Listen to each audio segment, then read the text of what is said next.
नमस्कार, अग्निपथ देख रहे हैं आप और मैं हूं आपके साथ राखी। बिहार में कल वोटिंग होनी है, लेकिन इससे पहले लोकसभा में विपक्ष के नेता राहुल गांधी ने एक बार फिर से वोट चोरी को लेकर सरकार और चुनाव आयोग को कटघरे में खड़ा कर दिया है। राहुल गांधी ने अपनी हाइड्रोजन बम वाली प्रेस कॉन्फ्रेंस में 2024 के हरियाणा विधानसभा चुनाव में वोटों की हेराफेरी के गंभीर आरोप लगाए हैं। राहुल ने कहा कि हरियाणा की तरह बिहार में भी सरकार ऑपरेशन चोरी करने जा रही है।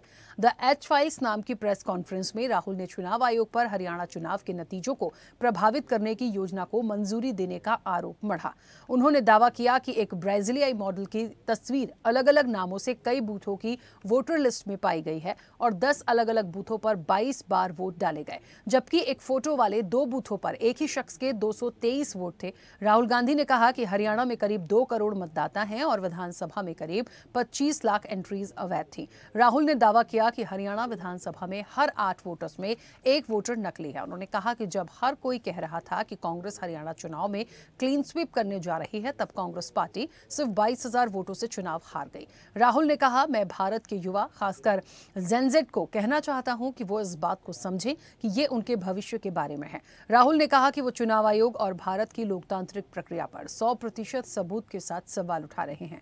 वहीं राहुल गांधी के आरोप पर केंद्रीय मंत्री किरण रिजिजू ने पलटवार किया और कहा कि लोकसभा में विपक्ष के नेता अपनी नाकामियों को छिपाने के लिए प्रेस को संबोधित कर रहे हैं। बिहार में कल मतदान होना है, लेकिन वो हरियाणा के किस्से सुना रहे थे। इससे पता चलता है कि कांग्रेस के पास बिहार में कुछ नहीं बचा है और ध्यान भटकाने के लिए हरियाणा का मुद्दा उठा रहे हैं। रिजिजू ने नसीहत दी है कि विपक्ष का नेता होने के नाते उन्हें गंभीर मुद्दों पर बात करनी चाहिए और बेमतलब के मुद्दों पर समय बर्बाद नहीं करना चाहिए। अब बिहार की वोटिंग से पहले वोट चोरी को लेकर मची घमासान से देश की सियासत में हलचल तेज हो गई। राहुल ने आरोप लगाकर एक बार फिर चुनाव आयोग की निष्पक्षता पर ही सवाल खड़े कर दिए हैं। कुल मिलाकर कांग्रेस नेता राहुल गांधी ने अपना हाइड्रोजन बम फोड़ा, एक प्रेस कॉन्फ्रेंस की, हरियाणा में किस तरीके से वोट चोरी हुई इसको दिखाने की पूरी कोशिश की गई, सबूतों का दावा किया गया और बिहार में क्योंकि कल वोटिंग होनी है उसके एक दिन पहले ये तमाम चीजें हुई हैं। कितना प्रभाव होगा ये तो आने वाले समय में देखेंगे। इस मैसेज का, उनके इस बम का कितना प्रभाव पड़ेगा और जनता तक, यूथ तक जो बातें पहुंचाने की कोशिश है वो कैसे होंगी, ये सारी बातों पर हम विस्तार से बातचीत करेंगे। कुछ प्रतिक्रियाएं पहले सुनाते हैं। 8 में से 1 वोटर चोरी का, 12.5% वोट चोरी थी हरियाणा में। हरियाणा की जनता से पूछना चाहता हूं कि ये कौन है। ये आपको बता सकता हूं, कभी इसका नाम सीमा, कभी स्वीटी, कभी सरस्वती। 22 बार 10 बूथ में इसको वोट देने का मौका मिलता है। ये एक उदाहरण डुप्लीकेट फोटोज का। आप ये देखिए, एक फोटो, एक असेंबली, 100 वोट।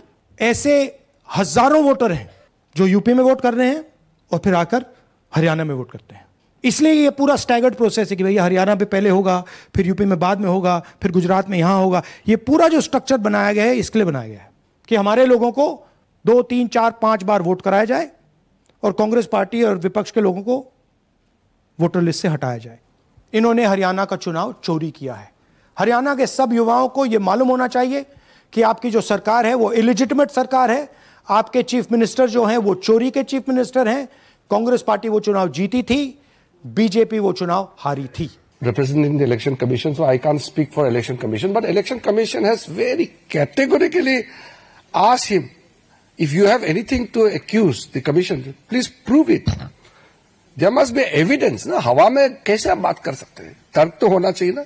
मैं भी जब कुछ बात करता हूं तो तर्क के साथ बात करता हूं। ऐसा हवा में कैसे बात कर सकते हैं बार बार? इसलिए तो उसका विश्वसनीयता खो चुके हैं ना। अब people don't take Rahul Gandhi ji seriously. वो कांग्रेस पार्टी और वो उनके लेफ्ट इकोसिस्टम है, वही उसको मोहरा बना करके सीरियस लेते हैं। सोचिए समझिए, षड्यंत्र है। बहुत से ताकतें हैं, आप लोग कभी व्यतीत है, मालूम है। देश में कई ऐसे लोग हैं और देश के बाहर, वो राहुल गांधी का एक मोहरा बना करके उसको यूज कर रहे हैं। चलिए, तो राहुल का हाइड्रोजन बम है, दावों में कितना दम है, एक सवाल तो है, और जितनी बातें वो कह रहे हैं, बताने की कोशिश कर रहे हैं, कितना प्रभाव पड़ेगा बिहार के इस इलेक्शन में, क्योंकि पहले चरण की वोटिंग होनी है, कोई 121 सीटों पर मतदान होना है और कोई बहुत ज़्यादा दिन नहीं, कल की ही ये बात है, 6 तारीख को पहले दिन की वोटिंग है। हम सीधे चर्चा पर चलते हैं। हमारे साथ मेहमान जुड़े हैं। सबसे पहले आपका परिचय करा दें। भारतीय जनता पार्टी का पक्ष रखेंगे राजबीर सिंह रोहिल्ला। राजबीर जी, बहुत स्वागत चर्चा में जुड़ने के लिए। कांग्रेस का पक्ष रखेंगे राकेश सौदा। राकेश जी, आपका भी बहुत स्वागत है। और वरिष्ठ पत्रकार हैं सुमन भटनागर। सुमन जी, आपका भी बहुत स्वागत है। मैं चर्चा की शुरुआत सबसे पहले राजबीर जी आपसे करूंगी। मुझे सुन पा रहे हैं? राकेश जी, जो प्रेस कॉन्फ्रेंस हुई और जिस तरीके से राहुल गांधी ने तमाम चीज़ों को रखा और बताने का प्रयास किया, उस पर ये सवाल उठाए जा रहे हैं। देखिए, कोई चीज़ यदि पब्लिक डोमेन में आती है और सकारात्मक रूप से आती है, यदि सबूतों के साथ आती है, बिल्कुल उसको संज्ञान में लिया जाना चाहिए। जनता तक चीज़ें पहुंचाने की कोशिश की गई है, पहुंची हैं।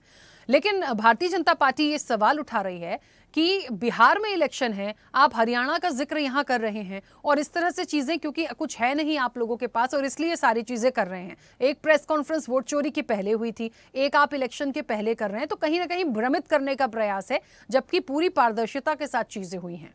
ये बीजेपी के आरोप। देखिए राखी जी, भारतीय जनता पार्टी आज राहुल गांधी जी की प्रेस कॉन्फ्रेंस के बाद बौखला गई है, क्योंकि राहुल गांधी जी ने जिस प्रकार से बिल्कुल एक एक तथ्य को क्लियरिटी के साथ मीडिया के सामने रखा, देश की जनता के सामने रखा है, एक एक वोट को जिस तरीके से चोरी भारतीय जनता पार्टी के सिस्टम और चुनाव आयोग के सिस्टम ने किया है, उसको क्लियर करके रख दिया है। आज इनका चेहरा, जो झुका हुआ चेहरा था भारतीय जनता पार्टी और चुनाव आयोग का, राहुल गांधी जी ने उसको बेनकाब करने का काम किया है। आप ये देखिए, मेरी विधानसभा की चर्चा भी आज इस प्रेस कॉन्फ्रेंस के माध्यम से हुई। राय विधानसभा अभी थोड़ी देर पहले काफी सारे पत्रकार मेरे साथ आए थे, बूथों पर हम गए हैं जहां पर जो ये ब्राजीलियन मॉडल का फोटो लगाकर वोट चोरी करने की कोशिश की गई थी, वहां पर जाकर दिखाया, उनको हमने दिखाया भी है। ये देखिए, ये बूथ नंबर 23 है, मथुरा गांव का बूथ है, ये बूथ नंबर 20 है। ये उन पर जो गड़बड़ हुई है, एक ही मॉडल की एक ही गांव में दो दो जगह फोटो लगाई गई, एक पिंकी नाम से थी और एक मुनेश नाम से लेडीज की, जिनकी जगह उनका फोटो लगा हुआ है। और ये अकेला नहीं, हरियाणा में 22 जगह उस ब्राजीलियन मॉडल की फोटो को यूज किया गया है और राय विधानसभा में, अकेले राय विधानसभा में 10 जगह उस फोटो को प्रयोग किया गया। और इसी तरह से पूरे हरियाणा में कहीं 500 जगह किसी का फोटो यूज हुआ, कहीं कुछ हुआ। टोटल कुल मिलाकर 25 लाख वोटों की चोरी, 25 लाख वोटों के साथ हेराफेरी करने का काम भारतीय जनता पार्टी और चुनाव आयोग के गठजोड़ ने किया है। अभी आप राहुल गांधी जी ने बिल्कुल एक एक चीज को क्लियर किया। अभी आप ये देखिए, जीरो हरियाणा जैसे समृद्ध प्रदेश में ये 92,000 मकान लेस, ये कहते हैं 92-93,000 लोगों के पास मकान ही नहीं है। ऐसा नहीं हो सकता, ये भलाई हो कि किराए का हो, लेकिन 92,000 लोगों के पास मकान ना हो, ये संभव नहीं है हरियाणा के अंदर। ये बिल्कुल भारतीय जनता पार्टी ने जनमत चोरी को चोर करने का काम किया है, लोकतंत्र को चोरी करने का काम किया है। इन लोगों ने बहुत ही बेशर्मी की जो हद होती है उससे भी पार जाते हुए, आप ये देखिए, एक एक बूथ के अंदर इतना बड़ा जालमेल किया। हम हरियाणा के अंदर मात्र 22,000 वोटों के अंतर से विधानसभा चुनाव आ रहे हैं। यदि और ये उन्होंने 25 लाख वोटों में हेरफेर की, मतलब हर 8वां वोट इन्होंने चोरी करने का काम किया, हर 8वें वोट के साथ छेड़खानी की। और ये एक और कमाल की बात आप देखिए, उन वोटों को विधानसभा चुनाव खत्म होने के बाद डिलीट करने का भी काम किया। अभी जब ये सर्वे चल रहे थे, हमारे इंटरनल सर्वे तो बड़े पीछे हमने इनको सर्वे किया, तो एक एक गांव में जो हमारे कट्टर समर्थक होते थे, गरीब आदमी थे, मजदूर आदमी थे, उनके वोट इन्होंने काटने का काम किया, क्योंकि वो बेचारे लेबर होते हैं, वो दूसरी जगह नहीं जा सकते या उनके पास इतना समय नहीं होता कि अपनी वोटों को ठीक कराया जाए। लेकिन इन लोगों ने उन्हीं वोटों को काटा जो ज्यादा रिएक्शन नहीं दिखाती। और एक एक गांव में, बल्कि मैं नाम तो नहीं लूंगा, किसी गांव में हमारे में जहां से बूथ नंबर 1 शुरू होता है, 300 वोटों के साथ हेराफेरी करने का काम किया राय विधानसभा में, कहीं 600 वोटों का के साथ हेरफेर करने का काम किया, कहीं 400 वोटों का। कुल मिलाकर एक अकेली राय विधानसभा के अंदर इन्होंने इतना बड़ा वोट मार्जिन, मतलब 16 से 17,000 वोट मानकर चल रहे हैं कि वहां इन्होंने छेड़खानी करके काटने का काम किया, हमारे वोटों के साथ छेड़खानी करने का काम किया। ठीक है राकेश जी, वापस आऊंगी। राजवीर जी मुझे सुन पा रहे हैं? राकेश जी, मैं आपको सुन पा रहा हूँ। हाँ राजवीर जी, ये क्या क्या तस्वीरें आ रही हैं बिहार इलेक्शन के एक दिन पहले? वोट चोरी का मुद्दा देखिए, पहले अभी बीच में कुछ दिनों से योजनाओं में और सारी चीजों से थोड़ा डाइवर्ट हुआ था, लेकिन फिर एक दिन पहले ये बहुत तेजी से आया है। समझना ये पड़ेगा कि जो सबूत हरियाणा इलेक्शन को देके राहुल गांधी दे रहे हैं, बता रहे हैं, उसका कनेक्शन सीधे बिहार से इसलिए जोड़ रहे हैं कि जब वहां वोट चोरी हो सकती है, जब वहां चोरी की सरकार हो सकती है, तो फिर यहाँ क्यों नहीं हो सकती? क्योंकि यहाँ भी सबसे बड़ा मुद्दा रहा। राहुल गांधी जी को हरियाणा कांग्रेस ने भ्रमित कर रखा है। क्योंकि आग इनके घर में लगी हुई है और ये दूसरों पे आरोप लगा रहे हैं। आप मैं राकेश जी को आज जो इन्होंने वीडियो दिखाई है, जो फुटेज दिखाई, 1 साल से ये लोग क्या कर रहे थे? एक सवाल ये हो गया भाई, जब बूथ पे एजेंट होते हैं, बीएलओ होते हैं, कमेटी होती है बूथ की, हर पार्टी की अपनी कमेटी होती है, हर पार्टी का बूथ अध्यक्ष होता है, बूथ पे बाहर बैठने वाला भी अंदर 2 लोग बैठते हैं। वो लोग इनके क्या कर रहे थे? क्योंकि जब सभी पार्टियों के जब बूथ एजेंट अंदर होते हैं तो वो वेरीफाई करते हैं, भाई ये राकेश जी है, भाई ये भाई हमें वोट डालना है, तो सभी अपनी लिस्ट में चेक करते हैं। ये मतलब किसको बहकाने की कोशिश कर रहे हैं? हम 27-28 साल से चुनावी प्रक्रिया में देखते हैं, हम लोग जब बूथ वोट डालने जाते हैं हम लोग, तो इतना बोला तो कोई नहीं है ऐसे ही वोट डाल देगा, एक एक वोट पे लड़ाई होती है, ठीक है ना? तो ये जो इन्होंने, अरे एक मिनट राकेश जी थोड़ा सुनिए आप। तो हमने सरपंच के इलेक्शन भी देखे, मेमरी के भी, विधानसभा भी, जिला परिषद भी, एक एक वोट पे लड़ाई होती है। तो ये इतने अनजान कैसे है कि ये इनके जो एजेंट्स या बूथ एजेंट वो बिकाऊ है क्या? बस जिन्होंने ये काम होने दिया, आपकी बात बड़ी कर ली मैंने भाई, आपके जो बूथ अध्यक्ष है वो कहाँ है?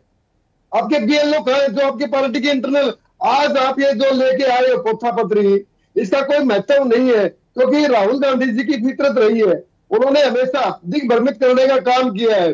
वो संस्थाओं पे अटैक करते, कभी सेना पे अटैक करते, कभी चुनाव आयोग पे, कभी संविधान पे, कभी हाई कोर्ट पे। तो ये उनका एक रहता है, क्योंकि वो सीधी भारतीय जनता पार्टी से मुकाबला नहीं कर पा रहे, नरेंद्र मोदी जी का जो एक ओरा है उससे मुकाबला नहीं कर पा रहे। तो इधर उधर की बात ना करो, ये बताओ काफिला क्यों लुटा?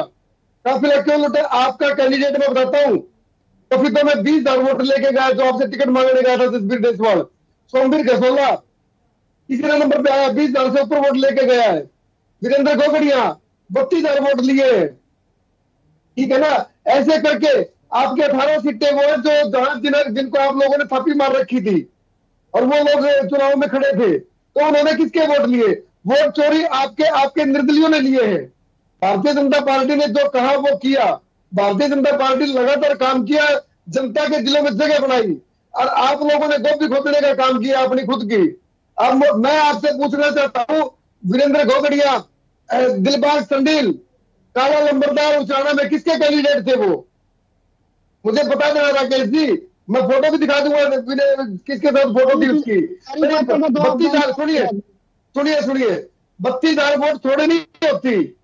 आप लोगों ने एक दूसरे का कांटा निकालने के लिए कांग्रेस का कांटा निकाल दिया। रही राहुल गांधी की बात, तो लगातार 100 हार मुझे लगता हो चुके हैं, बिहार में भी वो लोग हारने जा रहे हैं, इसलिए उन्होंने ये प्रपंच रखा जो H5 वाला है, हरियाणा वाला। ठीक है, क्योंकि हरियाणा का जो, अरे एक मिनट 10 सेकंड, हरियाणा का नागरिक जागरूक है, ना वो वोट अपनी कटने देता है, ना कोई वोट डाल सकता है उसकी। मैं बिल्कुल दावे से कह रहा हूँ आपको ये बात। ठीक है, मैं वापस आऊंगी। सुमन जी मुझे सुन पा रहे हैं?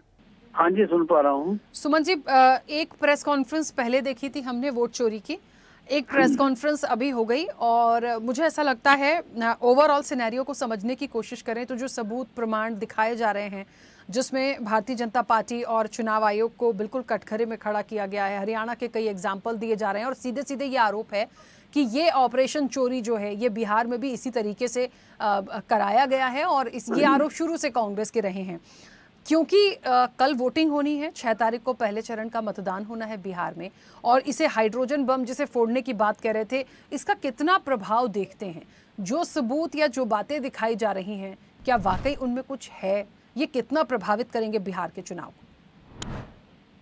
देखो राखी जी, जो राहुल गांधी ने खुलासा किया है वो सनसनीखेज जरूर है, क्योंकि एक ब्राजील मॉडल की 10 बूथ पर 22 वोटर डालना, और जो कुछ थोड़ी बातें कही उन्होंने, इस पर लोगों को थोड़ी हैरानी भी हो रही है और शंकाएं भी हो रही हैं, इसमें कोई दो राय नहीं है। और मैं चूंकि हरियाणा से हूँ, तो डेफिनेटली चुनाव में उस समय कांग्रेस का माहौल था, कांग्रेस की हवा थी, और जब नतीजा आया तो लोगों को हैरानी हुई कि भाजपा की सरकार कैसे बन गई। लेकिन इसका दूसरा पक्ष भी है। दूसरा पक्ष ये है कि विधानसभा से ठीक 6 महीने पहले लोकसभा चुनाव हुए थे। लोकसभा चुनाव में 5 सीटें कांग्रेस ने ली और 5 सीटें भाजपा ने ली। भाजपा के लिए लोकसभा ज्यादा इंपॉर्टेंट था, वहां वो इस तरह की कोई चालाकी करके ज्यादा सीटें ले सकती थी और ज्यादा सीटों की जरूरत थी उसको। हरियाणा में अगर देखा जाए तो 90 सीटों में से 48 सीटें ली हैं भाजपा ने, 37 सीटें कांग्रेस ने, 3 निर्दलीय और 2 इनेलो। ये 42 सीटें बन जाती हैं ऑपोजिशन की और 48 बन जाती हैं भाजपा की। 4 सीटें भी इधर से उधर हो जाती तो भाजपा की सरकार नहीं बनने वाली थी। और वोट प्रतिशत भी देखेंगे अगर, सिर्फ 1%, 0.25% वोट जो है वो भाजपा ने कांग्रेस से ज्यादा लिया है। एक और बात है मेरी, मैं कोई पक्ष नहीं लेता किसी का, लेकिन एक बात और है, इस चुनाव के बाद, विधानसभा चुनाव के बाद स्थानीय निकाय के चुनाव हुए, नगर परिषद के, नगर पालिका के, नगर निगम के, उसमें कांग्रेस की हालत और ज्यादा खराब हुई, जबकि जो वोट पड़ी थी उसी वोटर लिस्ट पे हुई थी, उन्हीं ईवीएम पे हुई थी। तो इस पर दोनों पक्ष एक साथ आ रहे हैं कि जो राहुल गांधी जी कह रहे हैं वो ठीक है, या उसके बाद जो तथ्य आ रहे हैं हमारे सामने। क्योंकि देखो ना, अगर ये चाहती तो आने वाले अगला लोकसभा चुनाव में कर सकती थी, और ठीक है केंद्र जो नगर निगम चुनाव हुए उसमें भी कांग्रेस कुछ इम्प्रूव कर सकती थी, लेकिन यहाँ कांग्रेस की पोजीशन पहले से ज्यादा खराब हुई इन चुनावों में। तो मुझे ऐसा लग रहा है कि ठीक है, आरोप बड़े सनसनीखेज आरोप हैं, इनकी जांच होनी चाहिए, गंभीर आरोप हैं, इसका पूरे देश की राजनीति में फर्क पड़ने वाला है, लेकिन एक तरफा नहीं है, इसकी जांच ठीक तरह से होनी चाहिए कि वाकई ये सच्चाई है इसमें या कितनी सच्चाई है इसमें। और मुझे ऐसा लग रहा है बिहार चुनाव पर 1 दिन रह गया है, अगला जो दूसरा चरण है वो 11 तारीख को होना है। हो सकता है कि ये जो बाकी 5-6 दिन है, इन दिनों में जो अपोजिशन है वो हरियाणा के मुद्दे को वहां भुनाएगी। और कल चुनाव होना है, इसमें तो शायद पहले चरण में कोई ज्यादा असर नहीं पड़ेगा, लेकिन दूसरे चरण में हो सकता है इसका थोड़ा बहुत असर कहीं बिहार पर भी नजर आए। बिल्कुल ठीक है। राकेश जी कुछ कह रहे थे, अपनी बात रखिए। देखिए इसमें क्या है कि अभी राजवीर जी ने कहा कि तो ज्यादा फर्क नहीं पड़ता। फर्क क्या नहीं पड़ता, मतलब फर्क तो उन लोगों को पड़ता ना जिनका नुकसान हुआ है। और राजवीर जी ने जो काफी लंबी चौड़ी बात है क्या दी, जबकि इस पर स्पष्टीकरण तथ्यों के साथ चुनाव आयोग को देना चाहिए। भारतीय जनता पार्टी किस लिए दे रही है? भारतीय जनता पार्टी यदि ईमानदार है, चुनाव आयोग का बोलिए तो अपनी पार्टी की पक्ष रखा है। बिल्कुल बढ़िया तरीके से ने कहा कि कोई भी सरकार है तो सरकार तो हमारी है ना। की बात नहीं करते आप लोग, जांच की बात नहीं करते आप लोग, छुपाने की बात करते हैं। यहाँ पर परेशानी है, यहाँ पर लोकमत या जनमत चोरी होने की बात साबित होती है। आप यदि ये आपको लगता है कि हम गलत हैं, राहुल गांधी जी ने गलत तथ्य पेश किए हैं, तो उसकी गहराई में जाइए, तो एक स्वतंत्र जांच एजेंसी बिठवाइए, तब जांच कराइए ना। जांच करने की बात वो आप लोग करते नहीं हो, खारिज करने की बात करते हो। क्या आप ये मानिए कि राहुल गांधी जी को नेता प्रतिपक्ष मत मानिए, आम आदमी मानिए, तब तो उनकी बात को मानकर सिरे से खारिज मत करिए, तब तो कम से कम इन तथ्यों की जांच कराइए। यदि तथ्य में गलती है तो हम माने, लेकिन आप लोग तो सिरे से खारिज करने की बात करते हैं। मतलब दाल में काला नहीं, पूरी दाल को काली कर दिया आप लोगों ने। ये इन बातों से काम चलने वाला नहीं है। जनता भी समझती है आपकी बात, और ये तथ्य आपके सामने है, किसी ने छुपा के तो नहीं दिए। आपको जानकारी देने से मना तो हम नहीं कर रहे, पूरी जानकारी दे दी हम लोग, खुले में दिए, मीडिया के सामने दिए। क्योंकि समय की सीमा है। राकेश जी 1 सेकंड रुकिए, समय की सीमा है।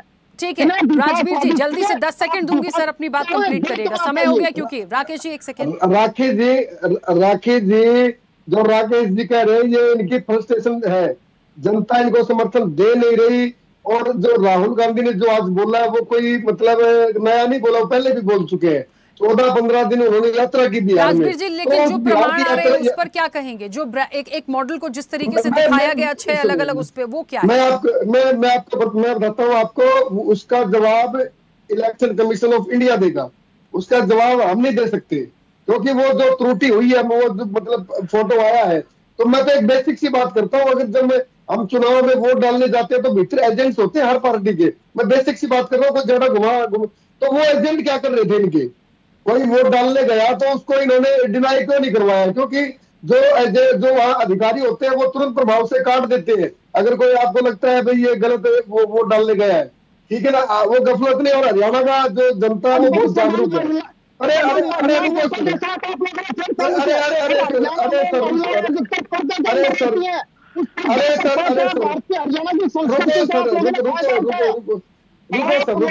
हमारी संस्कृति का फायदा। अरे सर रुको, ठीक है, चलिए राकेश जी 25 लाख वोटर माफिया जैसे लगभग सभी।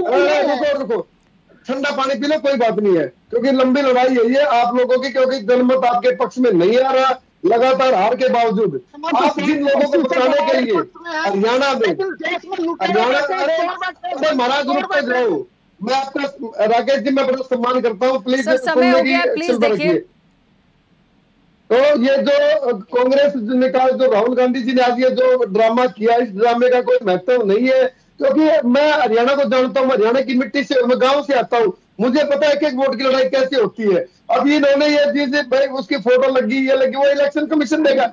जब आपत्तियां मांगी जा रही थी तो कांग्रेस ने बिहार में आपत्तियां क्यों नहीं दर्ज करवाई? जो SIR के लिए जो हुआ है, अब जो 68 लाख वोट कटी है, हरियाणा में SIR होगा, उसका समर्थन कीजिए आप लोग, उसमें क्या दिक्कत है? मुझे रोकना पड़ेगा क्योंकि समय हो गया है। फिलहाल आप सभी का बहुत शुक्रिया इस चर्चा में जुड़ने के लिए। देखिए, एक बात तो बहुत साफ हो चुकी है, भारतीय जनता पार्टी कह रही है त्रुटि है तो चुनाव आयोग को देखना है। यदि चुनाव आयोग को देखना है और त्रुटि है तो चुनाव आयोग क्या त्रुटियों से काम करता है? इसका मतलब ये भी होता है कि बिहार में जो SIR हुआ है या बाकी जो चीजें, वोट चोरी के आरोप विपक्ष लगा रहा है, तो इसका मतलब वहां भी फिर त्रुटियां हुई होंगी। यदि त्रुटियां हुई होंगी तो फिर एक ऑपरेशन चोरी जैसी बात होगी, जिसको लेकर महागठबंधन या राहुल गांधी, कांग्रेस लगातार घेर रहे हैं। तो कुछ ना कुछ तो इसके पीछे है, वरना ऐसे ही चीजें और सबूत नहीं आते। कुल मिलाकर जनता के बीच ये चीजें जाना जरूरी है, क्योंकि ऑपरेशन चोरी, अब इसका नाम आ गया इस प्रेस कॉन्फ्रेंस के माध्यम से, ये कितना प्रभावित करेगा वाकई देखने वाली बात होगी, लेकिन कुछ तो है, वरना ऐसे ही चीजें सामने नहीं आती। चर्चा में इतना ही, बने रहिए स्वदेश न्यूज के साथ। सबसे पहले देश। ऐसे ही वीडियोस के लिए लाइक करें, शेयर करें, फॉलो करें, YouTube पर जाकर सब्सक्राइब कर बेल आइकन दबाना ना भूलें और ताजा अपडेट्स के लिए swedeshlive.com पर जरूर जाएं।